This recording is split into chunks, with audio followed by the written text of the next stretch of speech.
Okay, Aaron, this is the third and last game of this session, and you were white against LAW 5 with a rating of 1008. And let's see what happened. It was a very well played opening, so I'm going to put the opening moves on the board quickly because it's a Yes. 64 move game. So stop me if you have any questions, but otherwise I'll just keep putting the pieces on the board.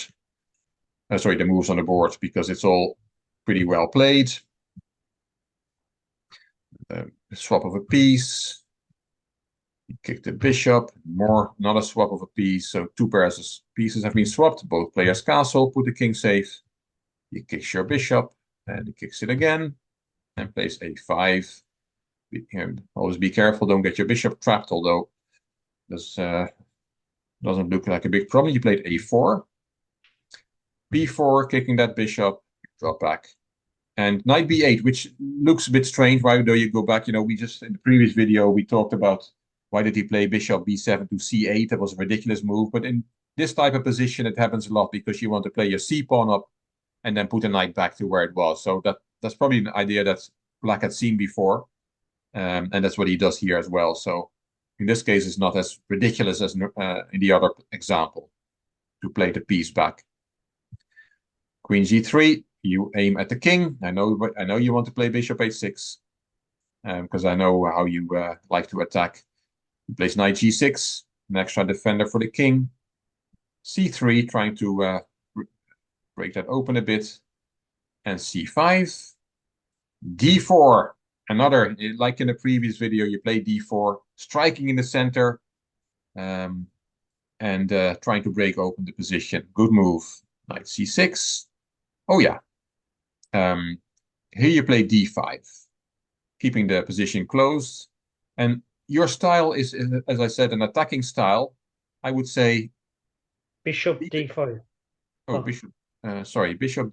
Oh, bishop d5. Oh, I didn't look at that one. I know what you're saying. A nice little pin. yeah. Um, You can but okay. you can put the queen to defend or the rook to defend. Yeah, exactly. Yeah.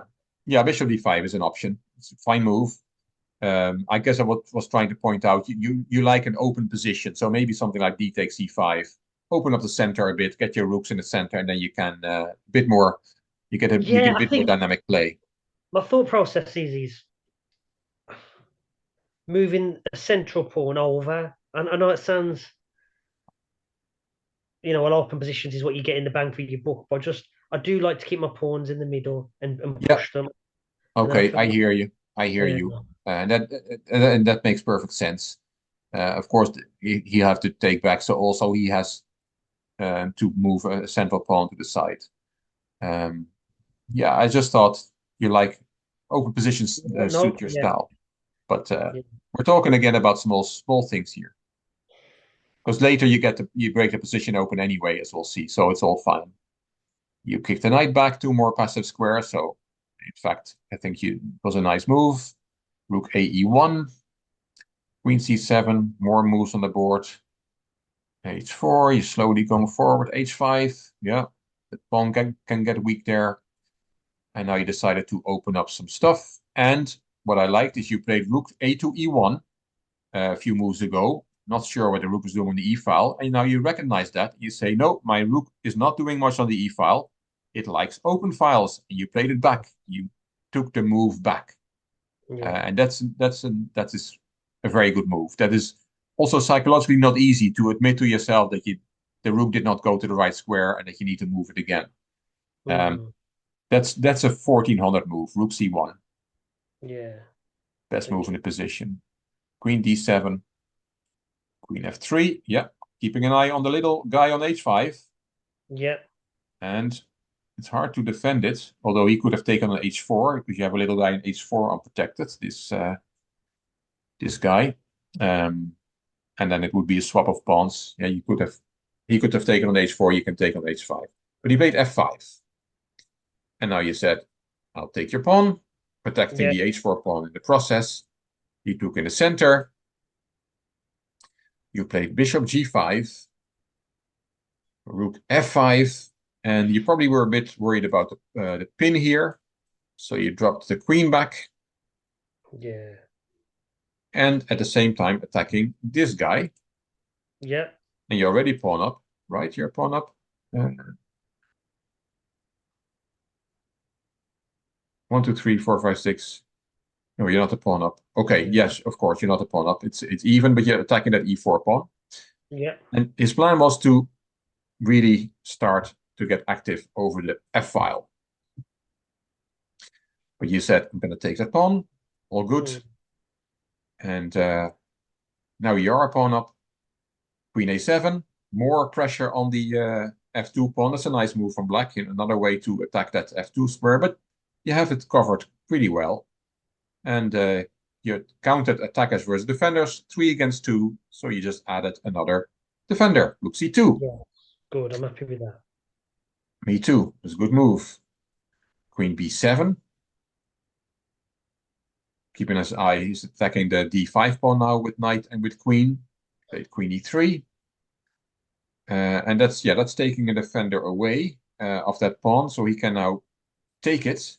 But I put that red arrow there. The knight is pinned. It's a bit of a dangerous. Was a bit dangerous to take that pawn. Oh, I could have moved the queen to e4. You can play queen e4 here. Yes, you did it in a different way. You played queen d2, which is the same thing, attacking the knight one more time, which is also good. You know, queen e4 or queen d2. Maybe queen e4 is the more natural move, but queen d2 is also doing the trick, attacking the knight twice. It's only defended once, and it's pinned, so it cannot flee. Hmm. He can defend it, and that's what he did with e4. Now the rook is suddenly defending the knight as well. Nice move.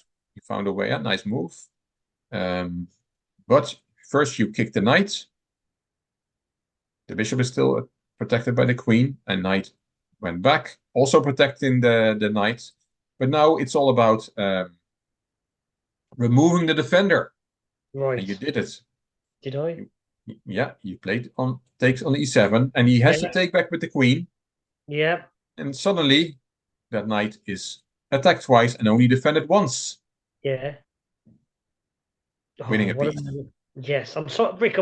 Attackers versus defenders is quite weak for me. So to see all that is really lovely.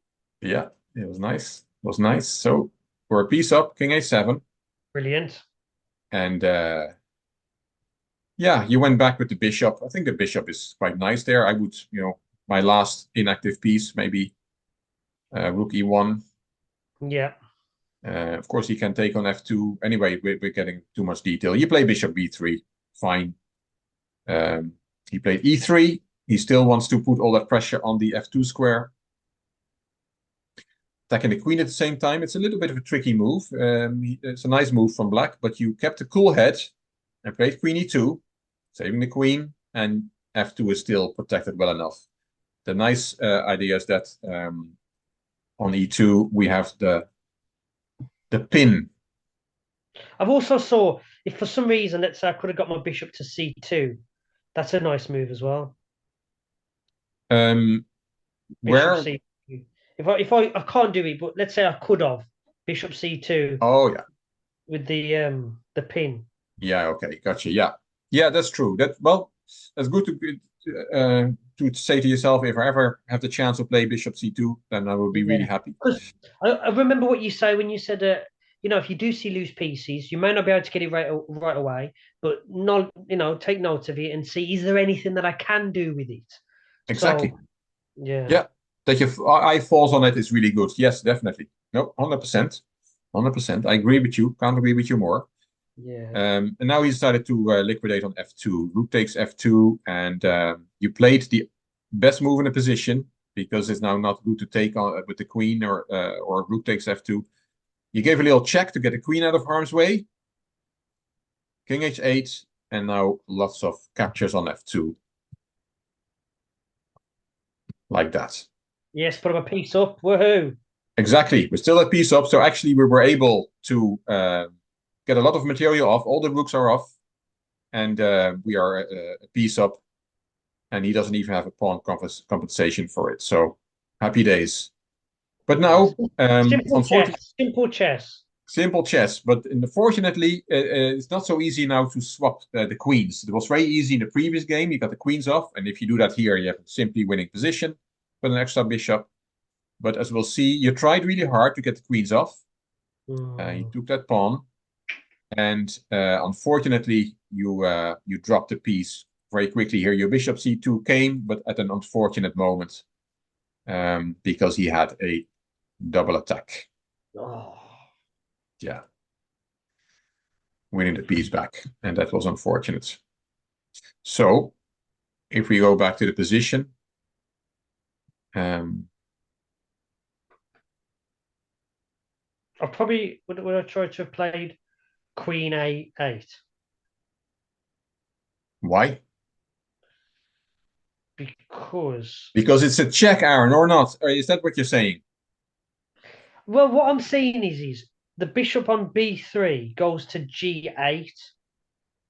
So I'm thinking if I go to A8 and he moves to H7, and if I can then move the bishop to C2, I'm just thinking to meet both P. I'm thinking to get the queen to the king supported by the bishop. Yeah. The small problem is that Queen A8 is illegal. It doesn't go. You know what? I was watching a YouTuber on chess who's quite experienced, and he says I thought that was the other knight, the other bishop. Sorry, because it was a dark screen. Because I thought it was light. I can't be the only one who gets lights and darks mixed up every now and then. Yeah. Well, okay. You're what you did really well in the previous game is get the queens off, and you tried it here as well. And here you could have done it. Hold on. Queen H3. Exactly. Queen H3. Oh, damn. And yeah, still a little bit of work to do, but not much. That bishop is this pawn is not going anywhere because the bishop controls the d5 square. You're gonna activate your king, and well, just have to make sure you have enough pawns left at the end to queen one of them. You only have three left, so don't swap too many pawns. But yeah, interesting position to another endgame, and would be interested to see if you could have won it, but that would have been the way to play from a practical point of view. Swap the queens. So can you just go back 3 moves? Sorry. Yeah. So right there, he takes the pawn. What do I play? Sorry. Queen g3, Yeah, interposing. Oh, he yeah. took the pawn, and then I would have gone H3 because it's in line with the king, and he has to take. Yeah. Or play the queen back, but then you swap. Yeah. Yeah, I get it for free. Yeah. Yeah. So the moment was there to swap the queens. Fair enough. Let's see what happens. We still have 30 moves to go. Bishop Wow. c2. Unfortunately, that falls for the. And now we have a queen endgame where black has an extra pawn. And queen endgames are notoriously difficult, especially with unsafe kings. And both kings are unsafe. So we're going to put a lot of moves on the board. Black is probably the only one with chances to win because he has an extra pawn. But it's not easy. Now he has 2 extra pawns, but you have a million checks. And here, being 2 pawns down, you repeated the moves a few times, and then you decided not to keep repeating the moves. And I had a look at the times, and you had about 2 minutes left, and he had about 40 seconds left. So you might have been playing on his time here, which is part of the game. So that would have, if that was the case, that's the genuine reason to play on. Do you remember that? No. No. Okay. Because you're 2 pawns down, so you might. One idea is just to get a draw by keep repeating the moves. Yeah. But okay, you gave another check. So checks. I know you like to give checks. And that's why queen endgames are so difficult because there's so many checks that you have to calculate with unsafe kings. But now black could have returned a favor and also got the queens off the board. How does black get the queens off the board here? And then he has a winning endgame with an extra pawn. Queen F6. Exactly. Queen f6 check.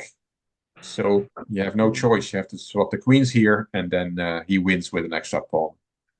But still, he still has to show how he wins that. But this is a very strong guy.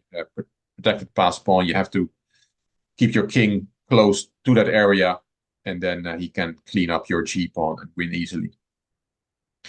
He didn't see it. He played king h7, and queen d takes d6, so you get a pawn back. And he Yeah.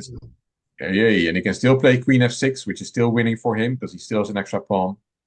But he went that way, and now he pushes his pawn. So he played it well, because that b pawn is now really dangerous. You give another million checks, and he does it really well, your opponent. The only safe place for the king is somewhere around here, hiding behind his own pieces. That's the only way he can get a safe square for the king, and that's why he has to go to. Of course, by the way, here queen f6 is an immediate win because that swaps the queen again, and the b pawn is unstoppable. Do you see that? Yes. Yeah. But he just went with the plan to run the king forward, and he did it quite well.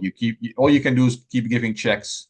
You really have no other play, and now he found a safe haven, and he swapped the queens now. And yeah, unfortunately, you have to swap the queens, and the b pawn promotes. And we'll just for the viewers show how the game finished.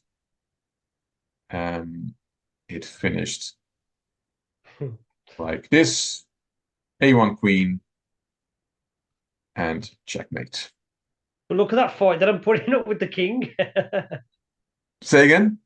Look at that fight that I'm putting up with just the king. Yeah. Oh, yeah. Well, I think he gave checkmate with 10 seconds on the clock, so it was worth playing on. Because Yeah. if he oversteps the time limit, you win the game because you still have a pawn left. And if you had no pawn left, it would be a draw. So it was worth playing on, but he just got it done on time. I think he had less than 10, maybe he had 4 seconds left or something. And I looked it up on chess.com. Yeah, thank you. So very well played game. You won a piece. It was a very complex game, but you just played it better than your opponent.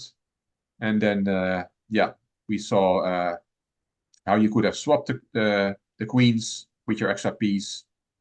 Would have been interesting to see how you then would have played the endgame, which is also new to you then. They would have had this position. After swapping the queens, you would have three pawns against 4 pawns with an extra bishop. But unfortunately, you played bishop c2 instead of swapping the queens, and then he had that winning the piece back. And the endgame, he played really well, bringing the So, king over to a2. out of the 3 games today we've looked at, the first one, I blundered my queen, but I still put up a really good fight within reason. The second game, I was a ruck up, but it was just the end game that got me. And in this game, I was a piece up. So all 3 weren't bad, really. Exactly. And they are your worst games because we could easily have made a video I with know. Aran's greatest checkmates within 20 moves. And there Yeah, would be a lot of games to choose from. So if your bad games are like this, then it's very clear you keep making a lot of progress. And also during the sessions, I see the suggestions you make a lot more sense. You see stuff that I don't see. You see you recognize patterns. A lot of the questions you ask and the comments you make are a lot more advanced than even 6 months ago. yeah, thank you.